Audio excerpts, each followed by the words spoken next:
Hi, we're over here in the Belden collection now, and everything is going to change. The eye learns, so appropriate. What we're going to be looking at is the papers in this collection, and they are varied. You're going to bring more to your viewing experience with each of these works by noticing something about the paper. It just makes everything deeper and the meaning broader, and the understanding why the papers are chosen hopefully will become clear too. One of the things I wanted to show you before we go on to Western paper making, which is what we predominantly have here, is that piece of proto paper again. This is the amate that is made in Mexico. It's the bast fiber inner bark of a non-fruit bearing fig. This is a great little book if you're interested in amate. It tells you all about the history and Mexico's involvement in the codices, the language used to put imagery on the amate. And I'm showing you this one because this is very much what they call papel de Chine, the tissue paper on top. There were a lot of Chinese in Mexico at one point, working the silver mines, the gold mines, the railroad, and they brought their cultural habits and heritages with them. So what we find in the mountains of San Pablito, Mexico, is the amate paper makers. They are there.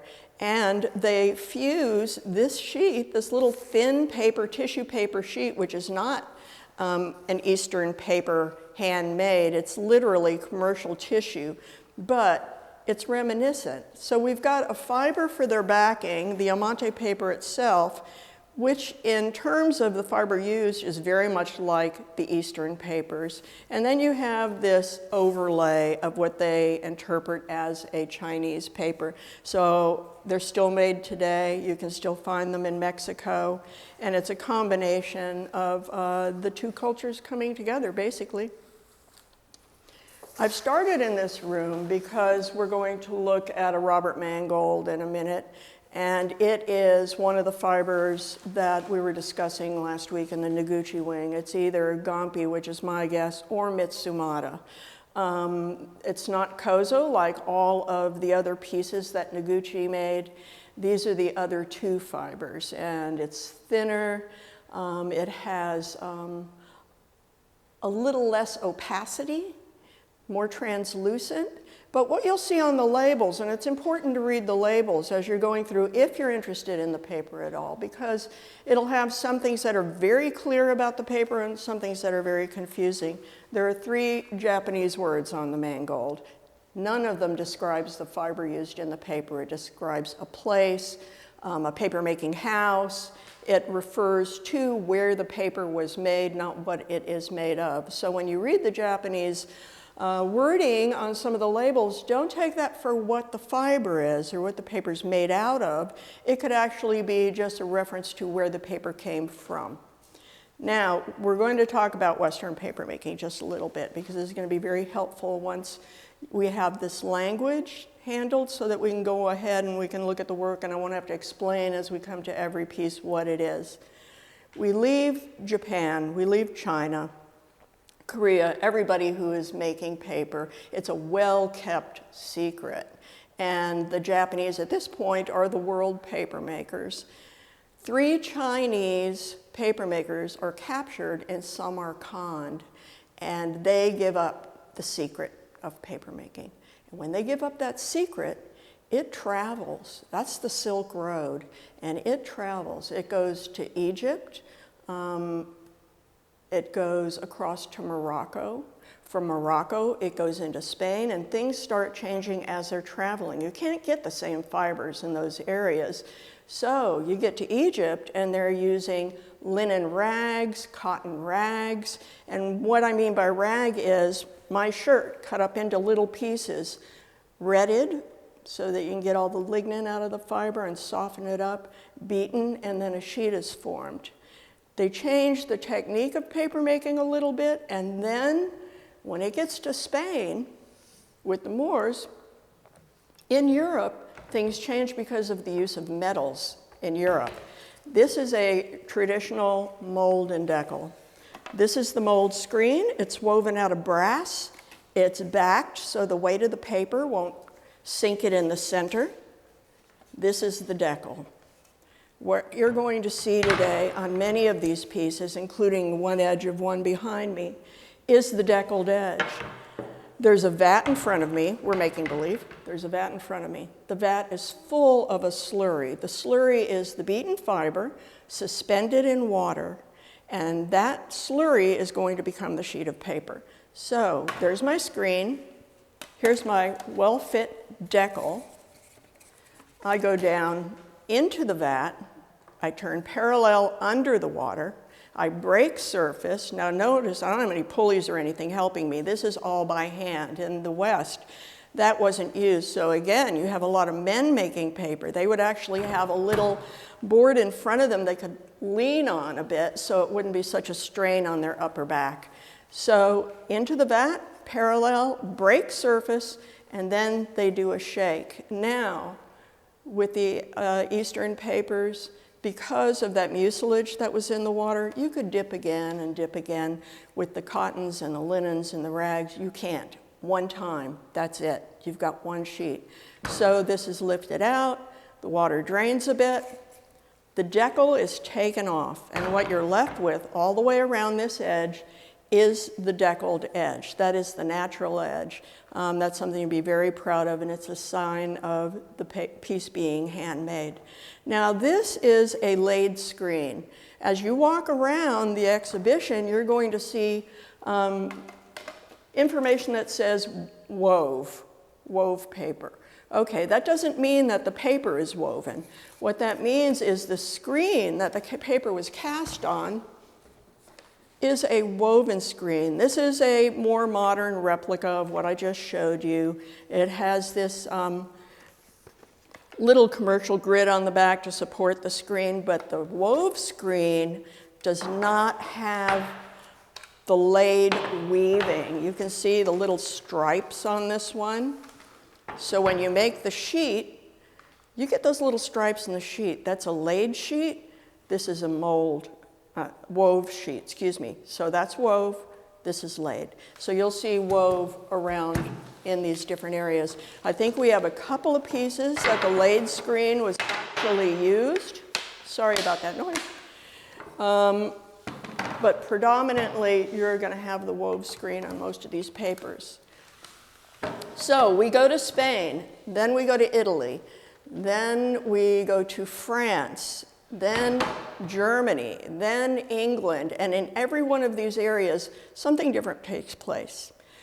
In France, there's a paper mill that has been around forever, and we know it as Arche. Printmakers will call it Arches or Arche.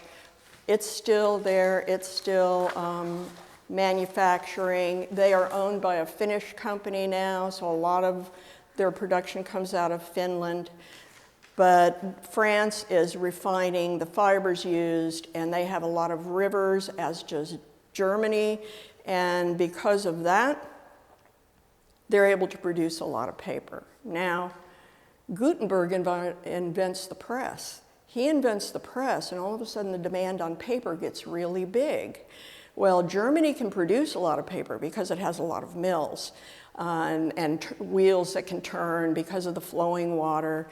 And Holland wants to get in on a little bit of this action, and Holland is very frustrated because they have windmills. They don't have the power that Germany does. So what happens there, 700 years after papermakers are brought to Samarkand in 1450, they have the Gutenberg. They have then, out of Holland, the Hollander beater. The Hollander beater is completely different from what's been used at the other mills. The other mills have stampers. There's a trough. The trough is filled with water. There are big wooden hammers, and they come down and they beat the fiber in that trough. It's laborious. It's time-consuming. So the Hollander, I'm going to show you this. Some people have photos of their children and their families in their studios. I have a photograph of my Hollander. That's my beater. It is the old design from the Hollander beaters. Same thing. I hope you can see that. And the Hollander makes it possible for them to produce a lot more paper. Well, everybody starts turning onto the Hollander. It becomes widely used. They start using it in all other countries. They're using it in England. And the English come to realize that papers are being made all over Europe, and you can't tell who made what paper, which means you don't get any advertising, unless you have the billing, the paper trail that leads you back to the maker of the paper. So let's say I do a fabulous print or print a book and go, wow, I love that paper, who made it? You can't tell by looking at the sheet because there's no signature. So what the British invent is the watermark. I brought a couple of different things to show you. This is a very smooth grain paper, much more contemporary, probably dried on a belt that moves with air flowing through it after being compressed. This is 100% rag made with a lot of little fibers in it, has not been bleached, just its natural color. And I'm going to put this flashlight on under the paper because we're going to find the watermark that we're talking about. There it is. This one is Fabriano. Fabriano is still the oldest paper mill in Italy, and it is still working. And this is very crisp, has a lot of rattle, very strong. This one has a little bit of sizing in it, which means that there's something to protect all the fibers so that water doesn't flow through, which what'll happen if you don't have sizing in it. Look at how curved these edges are. These are the deckled edges on the Fabriano, and it probably means that it was air dried in a loft or air dried somewhere because it has this natural warping or cockling is what it's called to get those kinds of edges. So that is a piece of Fabriano, very beautiful. And this is, let's see what we have here. Looking for it. Oops, sorry. 7, whatever that means.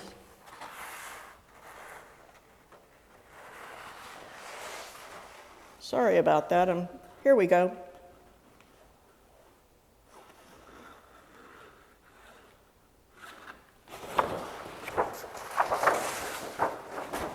Sorry that this is so awkward, but if I don't do this, you won't see it at all. Arches, arches. So that's one of the pieces of arches. The rattle is a little bit different. It's a little thinner. You can hear the difference. It's a heavier sheet, thinner sheet. But these are the two oldest still operating paper mills that do mass production and still do handmade papers. So we have those. We don't get paper making in the United States until 1690. That's really late in the game. And that's at Rittenhouse in Pennsylvania. So that's where our first papers are made, in Pennsylvania, out of Rittenhouse. What we're going to see here are a lot of papers that are used are the arches. There is some Fabriano. There are other European paper mills that are being used. If you're interested in the history of paper making, this book can actually be had at the local library. You can get this, Paper Making. It's by Dard Hunter. And because when industrialization came about, the handcraft of paper making became less and less popular, and people were getting very much accustomed to buying industrialized paper. So Dard Hunter decided that he was going to find out all about the history of paper, document it, and write this book about it so it wasn't a lost craft, wasn't a lost art. So he did that. After Dard Hunter, we have a little lag again, except for people who are very enthusiastic about paper making. And then in the 50s, There's this fellow, Douglas Morse Howe, and Douglas Morse Howe really saw the possibilities of paper becoming something more of an art. And he had some really fabulous artists work with him. Jackson Pollock worked with him. Some of the papers that Jackson Pollock made with Howe are at the Papermaking Museum in Atlanta, in Georgia, Center for Papermaking there. He had Larry Rivers and Frank O'Hara made their book Stones with Douglas Morse Howe. And Stones, they came to him because both of them wore blue jeans everywhere, even to openings with a nice jacket and shirt. And they made the paper out of the blue jeans that both O'Hare and Larry Rivers wore and were very well known for. So he was really tied in with a lot of folks. Right after this comes the period where the Belden collection kicks in. The Belden collection is working with people who started innovating in the 1960s, and a lot of innovators in this country. Tamarind was in California and Southern California. Out of Tamarind came all kinds of people. Tamarind was established in 1960. In 62, we have other print houses in San Francisco. We have Walter Hamady in Wisconsin. We have all these people in the 60s realizing that paper is really something that they want to invest their time and interest in, because all of the paper used in these ateliers is coming from Europe. Nobody in this country is making fine handmade paper for the printmaking process. So Catherine Clark, who started Twin Rocker with her husband Howard Clark, he built the machinery, she started the paper making. They began to make paper for printmaking ateliers and printmakers in this country, made by Americans. Beautiful paper, 100% rag. Ken Tyler, who is also at Tamarind, he begins to say, well, I'm going to do this too, and he goes from Tamarind, opening Gemini, and in 1962, he moves to New York, and we will see so much of his paper and his facilitating artists in this exhibition because so many people went to see him. This is not a watermark. This is an embossing. Now, this embossing indicates that that's where this came from. It came from Ken Tyler, from Tyler Graphics. And you'll see this on a lot of Frankenthalers, and there are a number of Frankenthalers in this exhibition. Here's Ken Tyler. He is working on a Frankenthaler in this piece. A lot of these artists go to Tyler. They go to Tamarind. They go to ateliers all over the United States, and they don't have to go to Europe, and they don't have to use European paper. The thing that's very unique about Ken Tyler, and why I'm showing you his little embossing here, his logo, his icon, is because he made the paper and did the printmaking with the artist. He didn't get the paper from somewhere else. Then they have the printmaking process. Made the paper, did the process, so everything could happen under one roof. One of the things, historically, I'll back up for a minute, that I didn't mention is the Fourdrinier. Fourdrinier was invented in France, but the patent actually was in England. It is a belt that the paper is formed on. It goes through rollers. It's paper making as we know it today. Between the Hollander and that mechanism, you can produce large sheets of paper as wide as you want, 10 feet wide, and it just keeps rolling out. It's how wood-based papers are made as well, industrial papers are made as well, using that same process. The guy who invented it was in Napoleon's army. His name was Roberts. And there are conflicting stories about how Roberts was excited about coming up with another way of making paper besides one at a time by hand. Something else had to happen, and his mechanized version was a sliding tray that would form the sheet, and then you could take it off of there. One of the stories is that Napoleon needed more currency, so more paper had to be produced, and that was his incentive, to make more paper for Napoleon's currency. He has been quoted as saying, and I'm going to paraphrase here, that as he was working in the paper mill, he saw that the paper-making workers were always bickering, and he simply got tired of the bickering. And so he knew he had to invent something so that all of this bickering didn't happen around the vat man. The vat man's the one forming the sheets, and that was the center of all the bickering. So you can believe it either way, in Napoleon's influence, or that he just got sick and tired of people arguing all the time. And we can move on from there, I think. If we have questions later, we can address those. But now I'd like to just walk around and look at some work with you. And hopefully you'll take the time to do so yourself when you have an opportunity. All right, thank you. So I mentioned the Robert Mangold while I was over here, and how this paper looked like it was either Gampi or Mitsumata. This is not Kozo. It's a little more translucent. Beautiful sheet of paper with a gorgeous deckled edge on the bottom. It does have 3 cut sides, which means that it was a larger piece and it cut into sections, but each section would have one of these deckled edges on it, evidence of the hand-formed edge. Very elegant. Now, when we go to the label on this, we're going to see 3 Japanese words, Sekishu, Kokogami, Mare. Now, that doesn't really give you the name of the fiber. Those are really referring to where the paper came from, a region, a place, a person, but that is not information about what the paper is. So the fiber itself, Gampi or Mitsumata, and then these references as to where the paper came from. Okay, so we're in another gallery. I'm looking at the Calder, which is one of the pieces that so many people love. And it's one that we've used on a lot of our advertising and promoting of the exhibition. And there are a couple of interesting things going on with paper here. You can see on the right-hand margin the watermark for arches. And it's beautiful. It's in cursive.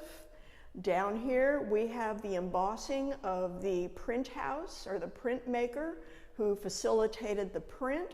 So you have the print, you have the house where it was printed, and you have arches. This piece has,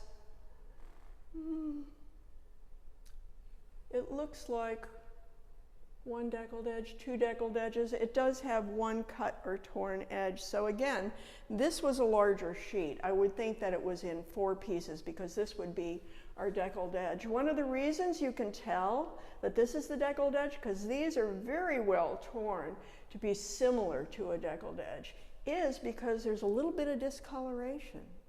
What happens is, because the paper is alive and breathing, we don't know where it lived before it came to this frame in this protected state, but the little discoloration is water migrating to the edge, and as it migrates to the edge, it takes whatever is in the water with it, and so you get this little discoloration there.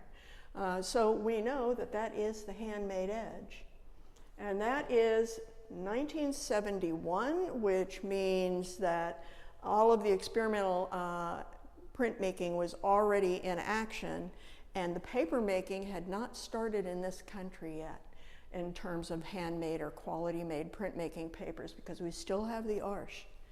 Now over at this one, here's another Oldenburg, which I think is just so funny. It's wonderful, tongue-in-cheek.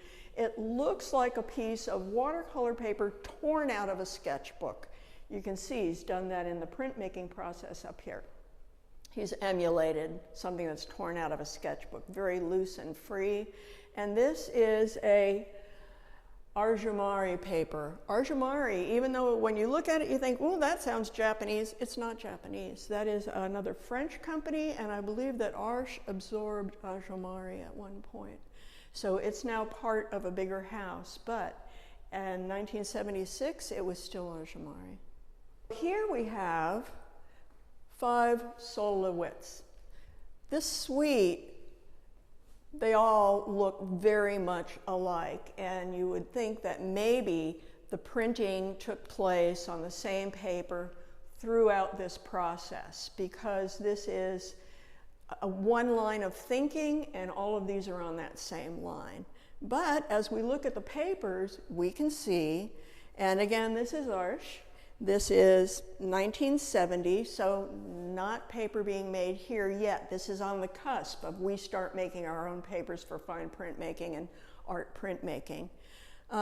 So discolored edges, pristine, pristine, discoloration, and we've got these little marks here. Those are rust. That is oxidation taking place because there's iron oxides in the water. And so as the piece gets older, those iron oxides are going to show themselves. You'll see it sometimes as freckles in old books. Those freckles are the oxides that are showing themselves. It's called foxing.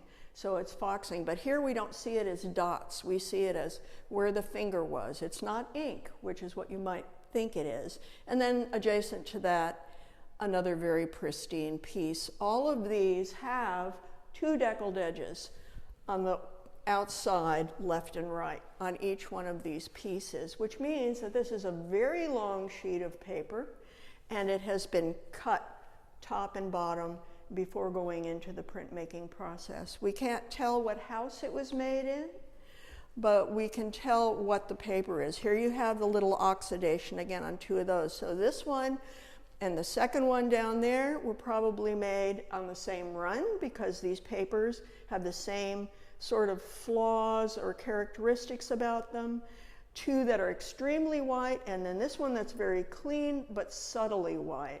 So this sounds to me or looks to me like 3 different printings for this similar image, the same train of thought, the same switch. Okay, so we're at the Louise Nevelson. There's a lot going on with this piece. There is a small film that I'd like you to watch now that was made here at the CAM when I came over to talk about the Nevelson. And let's watch that, and later on if you have some questions you can ask me about that if you'd like, but really important piece in this exhibition and in Belden's collection. It's different from anything else. Over here, Helen Frankenthaler. There are a number of Frankenthaler pieces in this exhibition, and you can see that there's an extremely beautiful deckled edge all the way around. This is not white. The color of the base sheet is affecting the way the colors look in the printed portion. The print itself is affected by the color base. This again is that little embossing I showed you, Ken Tyler. This is Tyler Graphics in New York. And this means that this print didn't have an imported paper or a paper bought from a strictly paper making mill. It is made by Ken Tyler, and the print is made at Ken Tyler's atelier. So whenever we see a Tyler, that means that you are seeing a print where the paper was made and the print was made, which is something that's very unique for its time. This is part of the revolution. This one is 1977. So a lot of artists are now getting really turned on to this possibility of, oh, the paper doesn't have to be just any old paper that we're accustomed to. We can start altering the paper. So what Frankenthaler did is choose a paper that warmed all of her colors and made this soft raspberry, almost like a color that came from another century because it's so muted and at the same time so clear.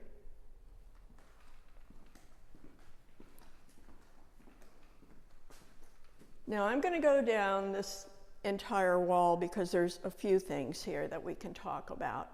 This Miro, is absolutely beautiful. It's one of my favorite pieces.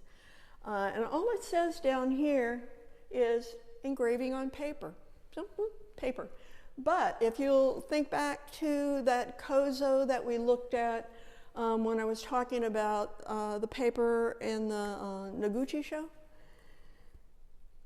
the kozo that the threads were very visible, the dragon cloud kozo, that is what he's using. And at certain angles, it has a luster.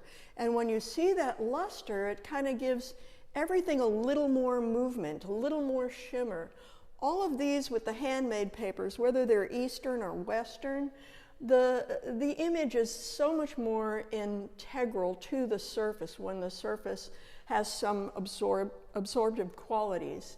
And so this kozo has that quality of absorbing more, excuse my language, absorbing more. So we have a sense that the image is deeper and not just sitting on top of.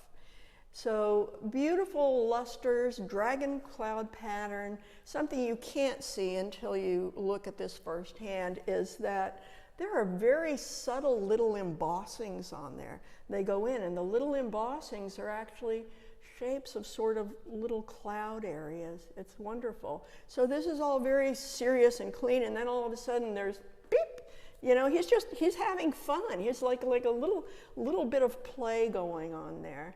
And I love that burst in the center too. And because this is a Japanese paper, these little dots are almost like looking at a sumi brush print. They have that diffused quality in the ink. And I just think it's a beautiful piece. If we go over here,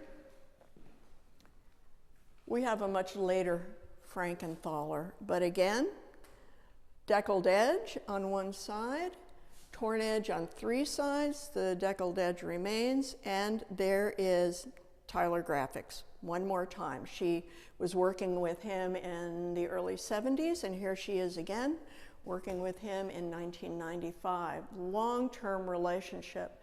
As we go around, we'll see that she went to other paper-making locations, other ateliers, other printmaking houses. Crown Point Press, you're going to see a lot of them in here. And they are San Francisco. They are still operating. People now go to Crown Point by invitation. You can't just walk in and say, will you print my work? Crown Point invites artists, and you can find out how to get an invitation, but you can't just walk in and say, hey, I want to buy your time. They're very specific and particular about who they work with. I'll move down here a little bit, and we're looking at European papers again on these. This one, very beautiful. This is a Brock, and he is using the same kind of paper that we're seeing from Miro over there. That first one we looked at, it is the kozo with floating kozo fibers. He doesn't emphasize the fiber as much as the Miro does, but it gives you in here in these negative areas where the white paper shows through, luster. It's adding a little bit of sheen and reflective surface on what would otherwise be a matte finish. So the paper plays into how the viewer perceives the work. And two more Frankenthalers. That makes four that we've looked at so far. She was in love with the lithographic process, and you can see how this paper, this green paper, plays in to her choice of palette for this piece. Down here, pink, deckled edge all around, just like this one and the other one in the front. These are all in the 80s, so she's still using Ken Tyler's handmade papers and integrating them into her final expression, the colors she decides to use. So you can see that pink coming through in the image itself. Over here, beautiful clean embossing on this one. This is a lovely piece of handmade paper because it's this lozenge shape and it's not cut. This deckled edge, excuse me, goes all the way around. This is Cholita, and That last one we looked at, that's a Reeves BFK, and that's a British paper. But this is a handmade paper here, and look who we have again, Tyler Graphics. Tyler Graphics isn't in New York any longer. He has an atelier in China now, and all of the printmaking through Ken Tyler is there. But for decades, he was in New York, and so many artists used him. And I'm going to walk over here and talk about one of them right now. Everybody is familiar with David Hockney. This is a funny little piece, and you'll see Ken Tyler's little graphic in the corner there. But the story goes that David Hockney was really trying to get to California. There was a problem getting his driver's license, and so he was stuck in New York. And he's staying with Ken Tyler, and he starts talking about this swimming pool thing he wants to do. And Ken Tyler starts talking to him about, well, what if it's not all paint? What if we use pigmented paper pulp? And it ends up in the paper pool series, which is huge. The size of this wall, almost to the ceiling, is the size of the completed pieces for the paper pools. Each segment, now you're putting it together like a quilt. Each segment is about this big. I had an opportunity to see them one time. And what he does, instead of printing, is he takes what is similar to a cookie cutter, tin outlines that are placed on a freshly formed sheet and then filled with pigmented pulp. The tins are pulled off, and then the whole thing between blankets of felt is put into this giant press that Ken Tyler built. And he was able to make some really large works for people. And Hockney used him consistently, but he also used other ateliers. There was no loyalty to, well, I made my prints with you, and now I have to keep making my prints with you. They would make prints with someone because of what they offered or because of where they were. It was just whatever suited the moment, basically. But if you knew you worked well with someone, you went back to that person too. So Crown Point has repeat, Tamarin had repeat. Ken Tyler has had a lot of artists who have wanted to work with him. So now we are in another gallery. And you'll notice that I'm not going to all the works, I'm choosing works because paper-wise, they have something interesting to say, and they have changes that can be evidence that are important. This one is Crown Point Press, and it's Richard Diebenkorn. And it's absolutely beautiful. This is 1983, and one of the reasons I wanted to come to this one is because this says Mitsumata paper. They did work in China and with the Chinese to a great extent. I'm thinking that this Mitsumata, even though we associate that with a handmade, is actually an industrial-made Mitsumata. It's a beautifully absorbent fiber.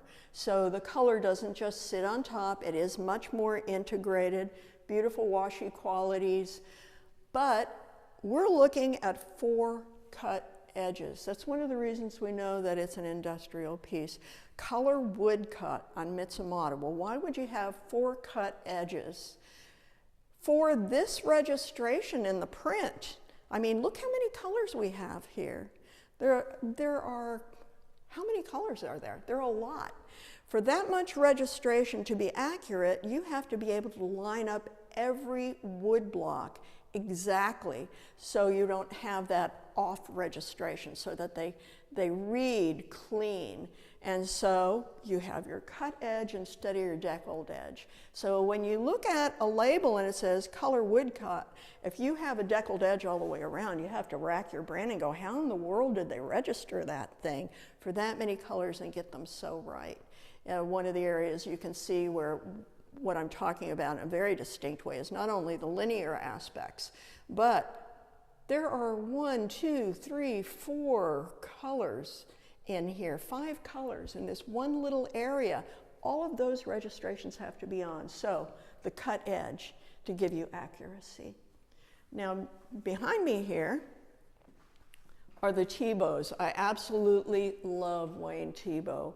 Wonderful, wonderful artist, Northern California. He usually depicts things he sees in San Francisco on the street, known as a pop artist. We're going to go down to one that shows one of his San Francisco landscapes, and it says Ishizin Mashi paper. Okay, Ishizin is where it's made. Mashi is a completely different technique. We have this beautiful gossamer deckled edge all along the bottom. This is crown point again.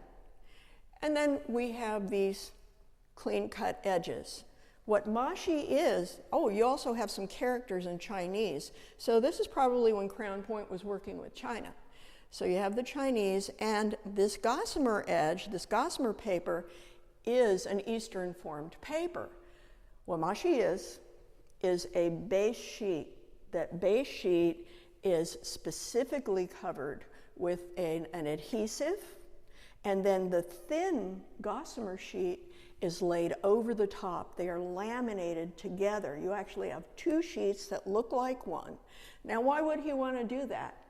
It gives this diffusion of color. Normally, if you see a Thibault print or a Thibault painting of San Francisco and the San Francisco landscape, it is bright, it is sun glaring.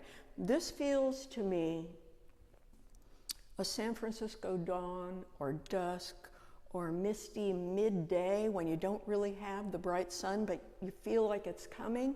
There's a diffusion that you can't get in others. I mean, if we look at this one and how soft all those lines are, and then this, so crisp and astute and clear,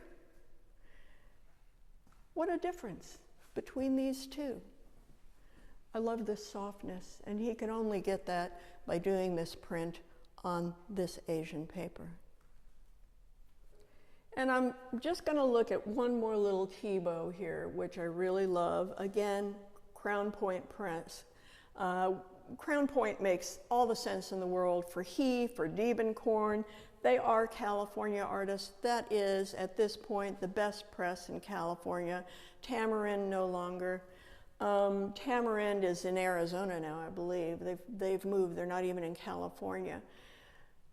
Elegant little print, beautiful paper, and it doesn't tell us what the paper is, and the paper doesn't show us any embossing, so we can't tell either. But it's a hard ground etching. It's a beautiful little piece. So let's continue on next time, and again, thank you for being with me today, and I will be happy to take any kind of questions or comments.